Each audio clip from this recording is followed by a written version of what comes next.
ठीक है, आपको यहाँ तक समझ आई? ठीक है, तो हम क्या करते हैं, dimensionality assessment help determine the number of construct और डायमेंशन इन अ डेटाबेस कि कौन कौन सी डायमेंशंस हैं। Then theory building provide insight into potential theoretical construct when no prior model exists। तो हम कहते हैं कि हमने नया स्केल बनाना है। किस चीज का स्केल बनाएंगे, एक नई थ्योरी बनाएंगे ना, उसका स्केल बनाएंगे। नई थ्योरी का क्या मतलब है, एक नया वेरिएबल डिफाइन करेंगे। वो जो नया वेरिएबल है उसकी बेसिस के ऊपर आप थ्योरी बनाएंगे। लेट्स सपोज एम्पावरिंग लीडर की आज तक बात ही नहीं हुई, आप एम्पावरिंग लीडर को डिफाइन कर रहे हैं कि वो क्या होता है। तो एम्पावरिंग लीडर थ्योरी आप बिल्ड करेंगे। वो थ्योरी जो बिल्ड कर रहे होंगे वो क्या होगा, थ्योरेटिकल कंस्ट्रक्ट पहले अवेलेबल नहीं था, उसका आप क्वेश्चन एक बनाएंगे। वो क्वेश्चन को आप टेस्ट करेंगे थ्रू ईएफए एक्सप्लोरेटरी फैक्टर एनालिसिस। ठीक है, इसके अंदर चीजें और क्या आ रही होती हैं आप चेक करते हो फैक्टर की लोडिंग। ठीक है, कोरिलेशन हमने कहा अब एक बार 5 वेरिएबल थे आपके टोटल, इस जो हमने मॉडल बनाया उसके अंदर 5 वेरिएबल हैं। वो जब ईएफए हम करेंगे ना, वो 5 वेरिएबल डिफाइन करेगा और उनके नीचे उसके आइटम लिख देगा कि ये इसका आइटम है, ये इसका आइटम है, ये इसका आइटम है, ये इसका आइटम है। और इनमें क्रॉस लोडिंग नहीं होगी, ये एक ही वे के अंदर आ रहे होंगे सिस्टमैटिक वे में, और उनकी लोडिंग के कुछ ना कुछ नंबर्स लिखे हुए होंगे। ठीक है, वो है हमारी factor loading 0.30 minimum acceptable loading. 0.30 अगर होगा तो उस आइटम को हम कंसीडर ही नहीं करेंगे। ठीक है, अगर आपका 0.50 होगा स्ट्रॉन्ग लोडिंग है, अगर 0.70 से ग्रेटर होगा तो हम कहेंगे कि वेरी स्ट्रॉन्ग लोडिंग है। ये आइटम वाकई ही इस जगह के ऊपर लोड हो रहा है, जो हमारा लीडरशिप है, लीडरशिप के अंडर 0.70 के साथ लोड हो रहा है, तो हम कहेंगे कि ये वाकई इसको डिफाइन कर रहा है कि ये आइटम लीडरशिप से रिलेटेड है। ठीक है, और उसके बाद जो है कॉमनैलिटी, हम कॉमनैलिटीज को फाइंड आउट करते हैं जो क्या इंडिकेट करती है a good proportion of variance explain by the factor. ठीक है, और ये आपकी किस में होनी चाहिए, 0.50 से ग्रेटर होनी चाहिए। फिर हम देखते हैं काइजर मेयर ऑल्टन केएमओ की वैल्यू देखते हैं। केएमओ की value 0.70 acceptable for sampling adequacy.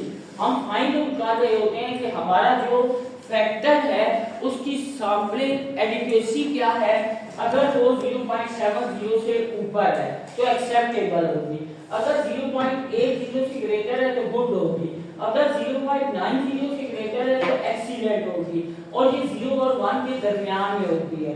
फिर हमारे पास होता है बार्कले टेस्ट ऑफ स्पेसिफिसिटी, वो significance P is less than 0.05 होगी तो indicate factor ability of the correlation matrix. ये सिग्निफिकेंट होनी चाहिए। सिग्निफिकेंस का लेवल क्या है, P should be less than 0.05। Then eigen value, factor with eigen value greater than 1 are consider significant. ठीक है, अगर बेस्ड ऑन आइगन वैल्यू आप कहते हैं तो वो क्या होंगे, कंसीडर क्या किए जाएंगे, वो सिग्निफिकेंट है। मैं एक दफा रन करता हूं लेकिन ताकि आपको थोड़ा सा अंदाजा हो, उसके बाद हम इस पूरी स्लाइड्स को लेके चलेंगे तो शायद ज्यादा अच्छा आइडिया हो जाए कि ये चीज है क्या। सर ये जो सारे आपने बताए हैं सर, ये कहाँ पर होते हैं? ये अभी मैं रन करता हूँ तो देख सकते हैं एसपीएसएस के अंदर। ठीक है, आपने डेटा कलेक्ट किया क्वेश्चन ए के थ्रू, उसके बाद एसपीएसएस के अंदर एंटर किया, एंटर करने के बाद आपने उसकी रिलायबिलिटी चेक की, अगर तो वो रिलायबल थे तो उसके बाद आपने उसका ईएफए किया, और ईएफए ज्यादातर जो है जो एडॉप्टेड क्वेश्चन होता है उसका नहीं होता है। एडैप्टेड क्वेश्चन जिसके अंदर कहीं चेंज लेके आए ना या डेवलप कर रहे हो तो ये डेवलप का होता है most of the time. Pakistan के अंदर ज्यादातर यूनिवर्सिटीज इंक्लूडिंग इकरा यूनिवर्सिटी के अंदर इसको डिस्करेज किया जाता है कि आप ईएफए रन ही ना करो। ठीक है, लेकिन एज ए कोर्स का पार्ट हम लोग इसको डिस्कस कर रहे हैं। क्वांटिटेटिव टूल के अंदर क्या आपको पता होना चाहिए कि जब आप डिवेल्प कर रहे हैं क्वेश्चन तो उसका EFA इंपॉर्टेंट है in order to assess the validity of the variable. ठीक है आइटम, ये हमारा पूरी का पूरा डेटा था। मैंने इस सब को यहाँ पे एनालाइज के अंदर गया और यहाँ पे हमारे पास आ रहा है डायमेंशन रिडक्शन। मैंने यही कहा था ना कि ये डायमेंशन रिडक्शन की टेक्निक है। ठीक है, डायमेंशन रिडक्शन में गए और फैक्टर के ऊपर क्लिक किया। ठीक है, अब मैं फैक्टर पे क्लिक कर रहा हूं तो मेरे पास एनालाइज डायमेंशन रिडक्शन फैक्टर और इसके अंदर मैं ये सारे वेरिएबल जितने भी थे इनको मैंने आइटम्स को सिलेक्ट किया है जिसके ऊपर लोगों ने क्वेश्चन ए बना के दिया, क्वेश्चन ए को फिल किया था। वो फिल डेटा को मैंने क्या किया, सबको सिलेक्ट करके डिस्क्रिप्टिव के अंदर गया। हमने कहा KMO और बार्ले की टेस्ट की हमने वैल्यूज देखनी है, उसको मैंने चेक कर दिया, कंटिन्यू कर दिया। Extraction based on eigen value greater than 1 होनी चाहिए, हमने वहां पे कहा था अभी ये 1 है। ठीक है, इसको हम कंटिन्यू कर देते हैं। रोटेशन है, ये रोटेशन को हम बाद में देखते हैं। ठीक है, देन हमारे पास स्कोर है, इसको भी छोड़ दें। और ऑप्शन के अंदर हम कह रहे थे कि आपके कोएफिशिएंट जो है एब्सोल्यूट वैल्यू बिलो 0.40, हमने कहा था ना लोडिंग होगी तो वो 0.50 से ग्रेटर होगी तो एक्सेप्टेबल होगी। ठीक है, हम उसको कह रहे हैं कि 0.40 से जो कम वैल्यू है उनको हमें शो ही ना करना है, क्योंकि वो तो होंगी ही नहीं हमारे पास, इनसिग्निफिकेंट होंगी, तो हमें उनको देखने की क्या जरूरत है। आप 0.40 से ऊपर जितनी होंगी वो हमें शो करवाओ। और उसके बाद मैंने इसको क्या कर दिया, कंटिन्यू किया और ओके कर दिया। अब सबसे पहले मैंने क्या कहा था, काइजन मेयर ऑक्ले मेयर KMO की वैल्यू जो है वो मैंने कहा था 0.70 से ग्रेटर होनी चाहिए। ये वैल्यू क्या आ रही है 0.880, इसका मतलब है वो क्या है, एक्सेप्टेबल है। यहाँ पे दोबारा ऑब्जर्व करो इसको, जो स्लाइड थी फैक्टर लोडिंग के बाद में हम देखते हैं। सबसे पहले ये KMO की value greater then 0.70 acceptable, greater than 0.80 good, 0.90 excellent. ठीक है, हमारे पास क्या आ रही है KMO की वैल्यू 0.880 गुड है। ठीक है, 0.90 से ऊपर होती है तो एक्सीलेंट होती है। सेकंड हमने क्या कहा था, बार्ले टेस्ट ऑफ सफिशिएंसी, और इसको हमने क्या कहा था कि ये आपकी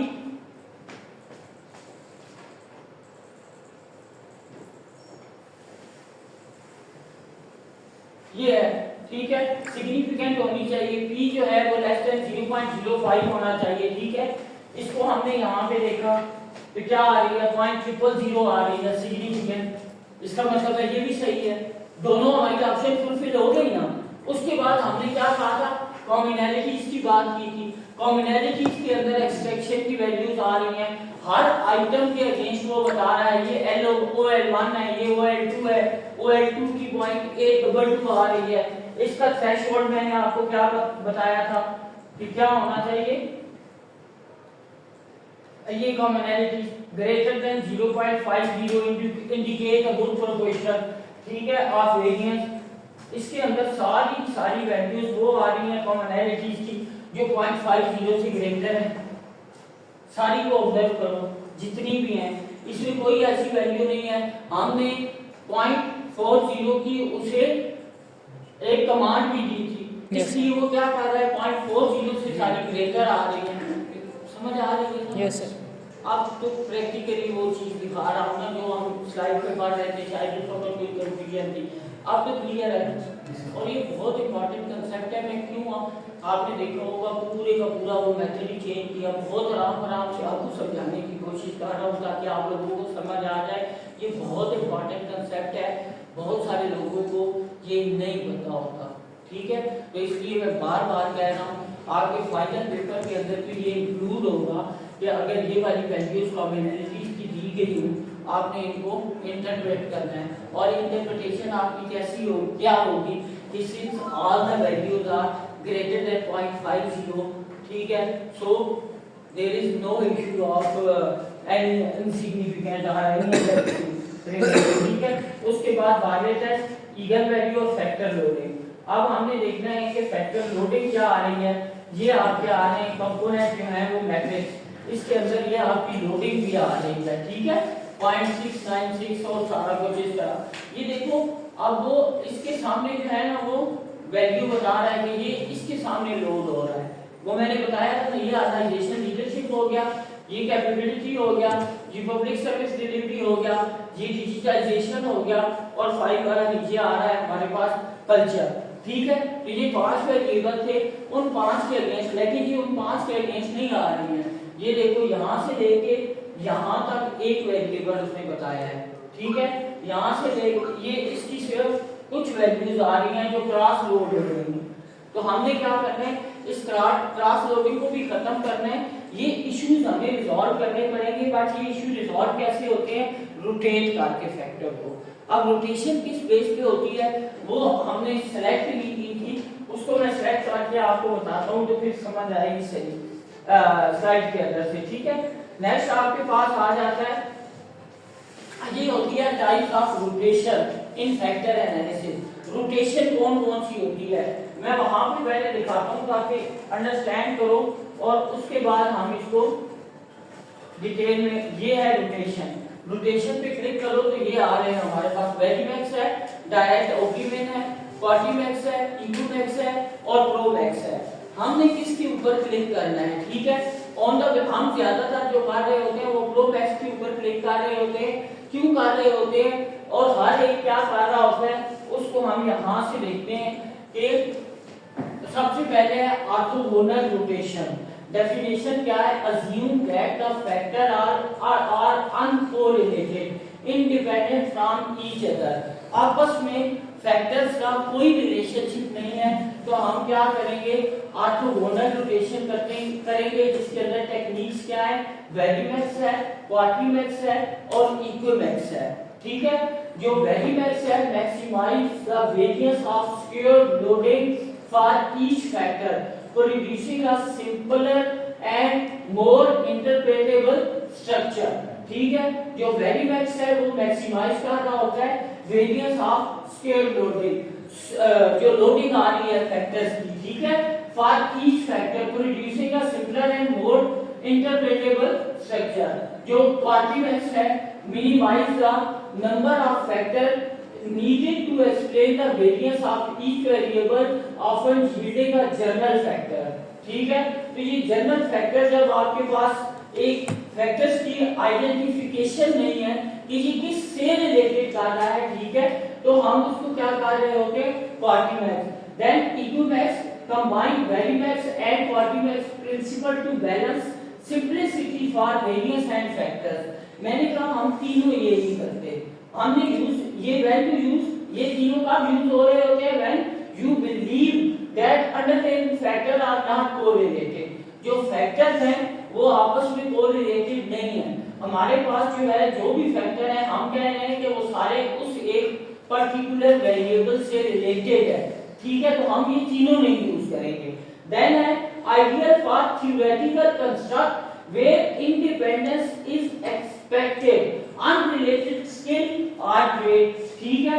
जब आप नई थ्योरी बना रहे होते हो, construct where independence is accepted, कि हर फैक्टर दूसरे से इंडिपेंडेंट है, उस वक्त आप ये कर रहे होते हो, हम ना थ्योरी बेस्ड कर रहे हैं ना कोई और चीज कर रहे हैं, हमें बड़े अच्छे से आइडिया है कि ये चीज चल कैसे रही है, ठीक है।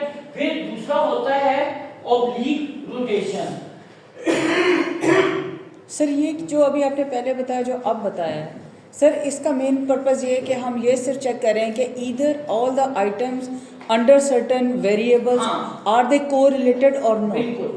तो सर ये हमारे पास टेक्निक है, मुख्तलिफ टेक्निक्स हैं डिफरेंट किस्म की। जो मैंने टेबल अभी रन कर रहा था ना, तो हमारे पास ये ऑप्शंस आ रहे थे, हमने इन ऑप्शंस को सिलेक्ट करना था, ठीक है। तो अभी तक आपने सिलेक्ट नहीं किया। मैंने कहा कि हम किसको ज्यादातर सिलेक्ट कर रहे होते हैं, जो एंड वाला होता है हमारे पास प्रोमैक्स, ठीक है। तो हम कह रहे हैं कि ये कब यूज की जाती है, सिर्फ अंडरस्टैंड करने के लिए। अदरवाइज हम ज्यादातर जो है वो प्रोमैक्स के ऊपर क्लिक कर देते हैं और इसको रन करवा देते हैं।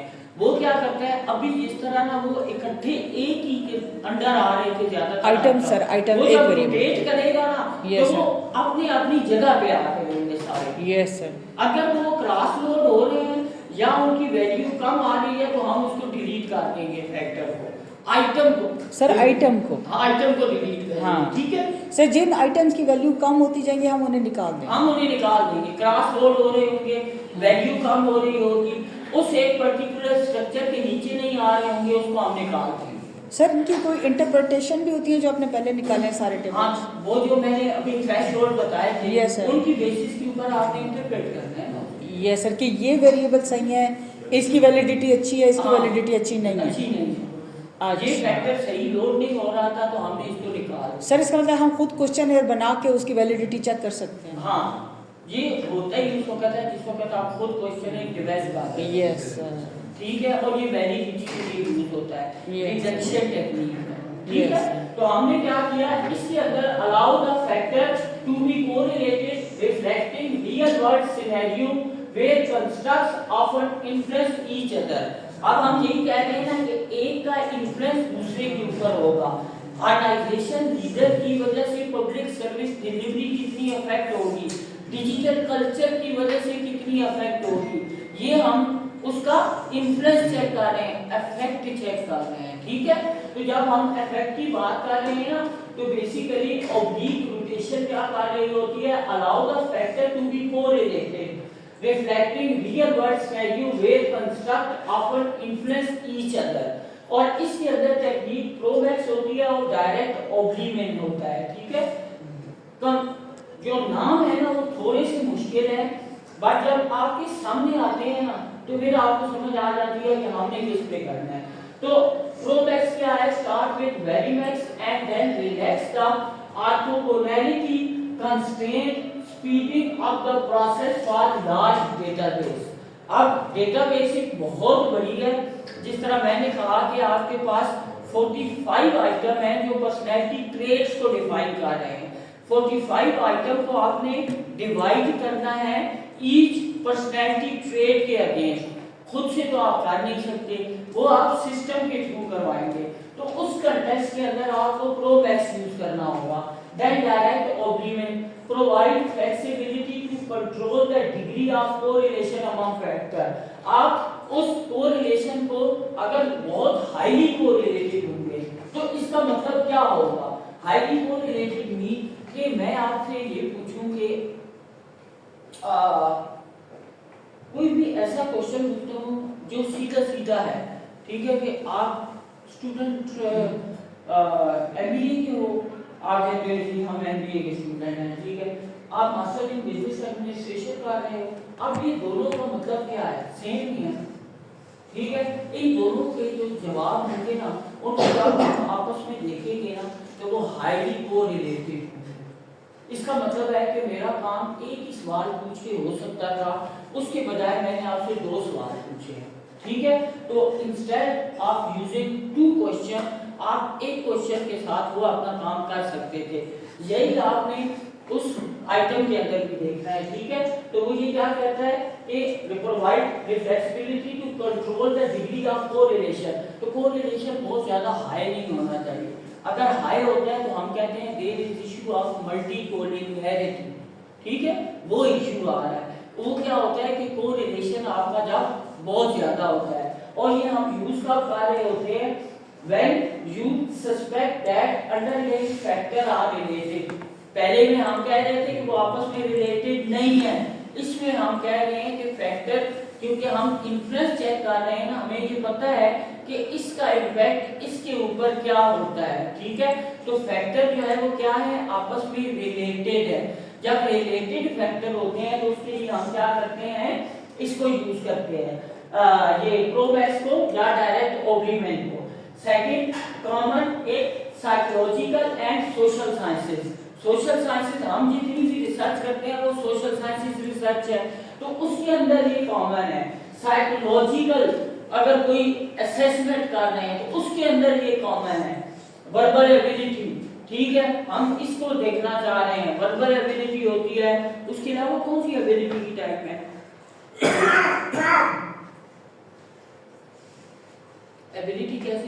है इंडिविजुअल की, वर्बल एबिलिटी होती है, उसके अलावा और कौन सी है?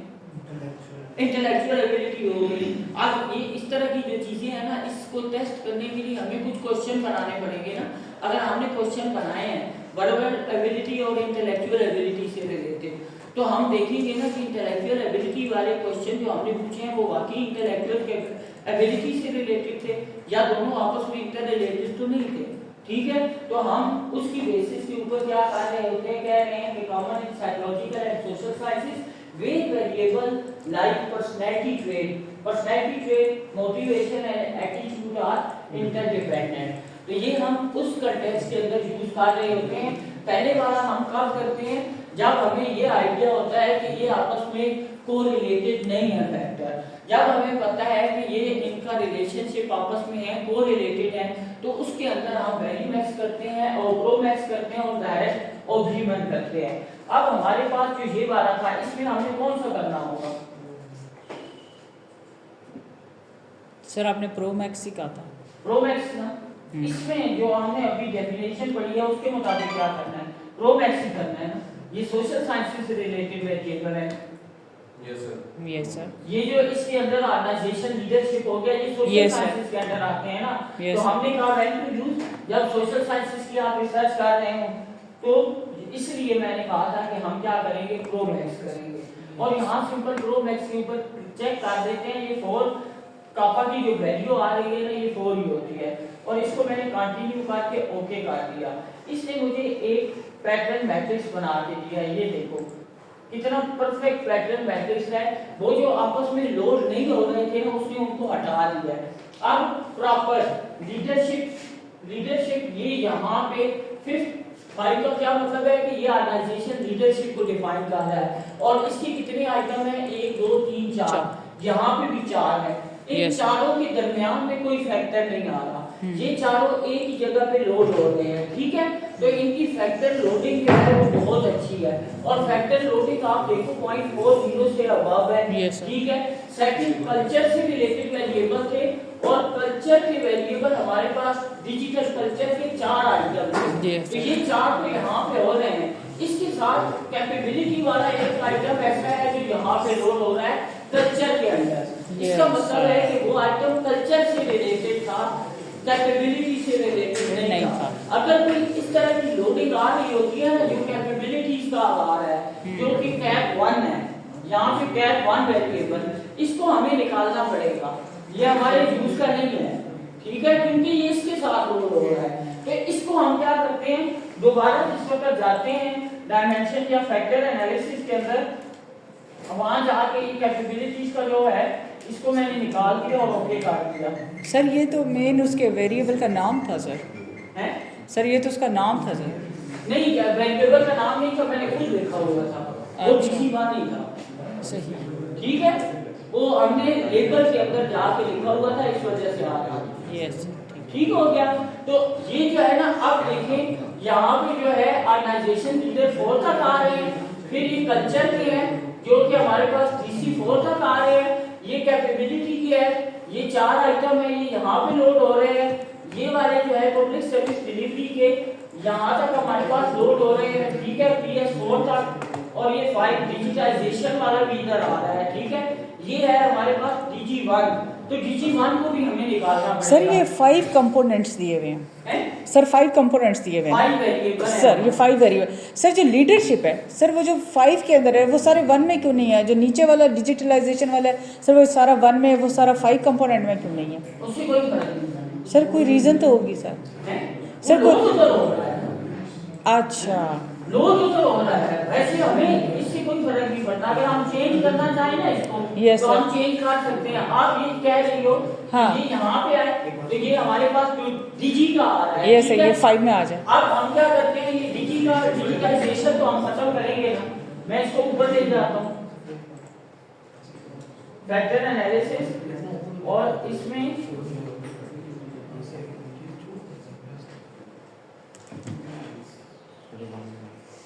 ये डिजिटाइजेशन है। एक तो इसको पहले इधर कर दो, ये 4 को सिलेक्ट करो,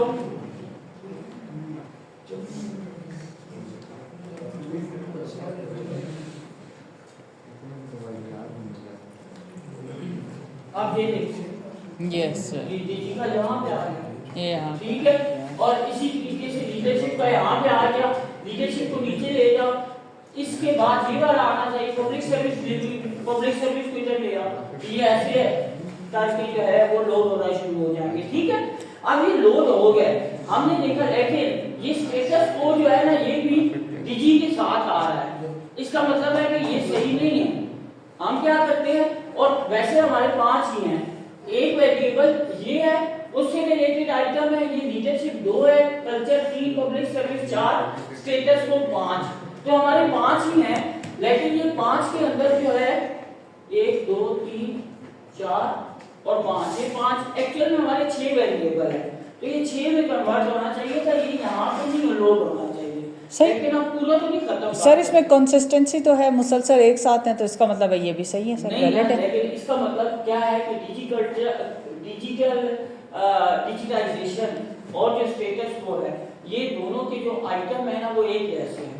यस सर, इसीलिए ये 1 और में है। ये सारे हम कह रहे हैं कि 3 वेरिएबल मिलके, 3 आइटम मिलके एक डिजिटल कल्चर का वेरिएबल बनाएंगे। इसके मुताबिक क्या हो रहा है कि 3 4 5 6 7 8 जो है ये मिलके एक डिजिटाइजेशन बनाएंगे या स्टेटस को बढ़ाएंगे। हमारे तो दोनों वेरिएबल है, हम इन दोनों को तो नहीं चेंज कर सकते। Yes, sir. इसके लिए हमें क्या करना पड़ेगा कि इसको या तो हमें डिफाइन करना पड़ेगा कि ये हमारे 5 नहीं 6 हैं। सर कंपोनेंट 1, 6 आ जाएंगे। 2 3 4 और 5 ही हैं हमारे।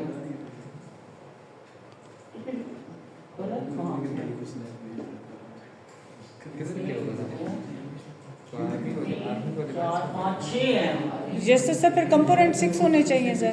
तो हम यहाँ पे क्या करते हैं, एक्सट्रैक्शन के अंदर जाके फिक्स नंबर ऑफ फैक्टर 6 कर देते हैं। यस सर, अब वो सही होगा। ये सर अब अलग-अलग हैं सारे। अब अलग-अलग हो गए हैं, ठीक जी। है। और इसमें ये जो स्टेटस है, स्टेटस का सही नहीं आ रहा क्योंकि वो डबल लोड हो रहा है। तो स्टेटस को भी मैं यहाँ से क्या करता हूँ, रिमूव कर देता हूँ।